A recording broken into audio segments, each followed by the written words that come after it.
ನೀವು ಹೋಗಿದ ತಕ್ಷಣ 2 ರಿಂದ 3 ನಿಮಿಷದೊಳಗೆ ನಿಮ್ಮ ಮಲ ವಿಸರ್ಜನೆ ಪೂರ್ತಿ ಆಗ್ತಿದೆ ಅಂದ್ರೆ ನೀವು ಆರೋಗ್ಯವಾಗಿದ್ದೀರಾ, ನಿಮ್ಮ ಮಲ ವಿಸರ್ಜನೆ ಪ್ರಕ್ರಿಯೆ ಸರಿಯಾಗಿದೆ ಅಂತ ಅರ್ಥ. ಅದಕ್ಕಿಂತ ಜಾಸ್ತಿ ತಗೊಂಡ್ರೆ ಅಲ್ಲೇನೋ ಸಮಸ್ಯೆ ಇದೆ.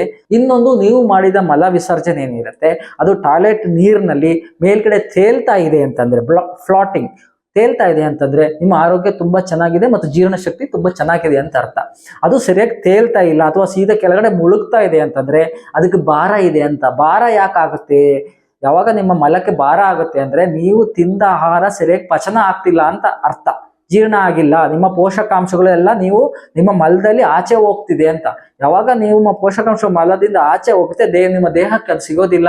ಅವಾಗ ನಿಮಗೆ ಗ್ಲೂಕೋಸ್ ಸರಿಯಾಗಿ ಸಿಗದೆ ಇರ್ಬೋದು. ಅವಾಗ ನಿಮಗೆ ಶುಗರ್ ಜಾಸ್ತಿ ಆಗ್ಬೋದು, ಸಕ್ಕರೆ ಕಾಯಿಲೆ ಜಾಸ್ತಿ ಆಗ್ಬೋದು, ಅಥವಾ ವಾಯು ವಿಕಾರ ಆಗಿ BP ಜಾಸ್ತಿ ಆಗ್ಬೋದು. ಈ ತರ ಅನೇಕ ಕಾಯಿಲೆಗಳು ಬರುತ್ತೆ. ಬೆಳಿಗ್ಗೆ ಒಂದ್ಸರಿ ಅಥವಾ ಸಂಜೆ ಒಂದ್ಸರಿ ಮೋಷನ್ ಆಗ್ತಿದೆ ಅಂದ್ರೆ ಅದು ನಾರ್ಮಲ್.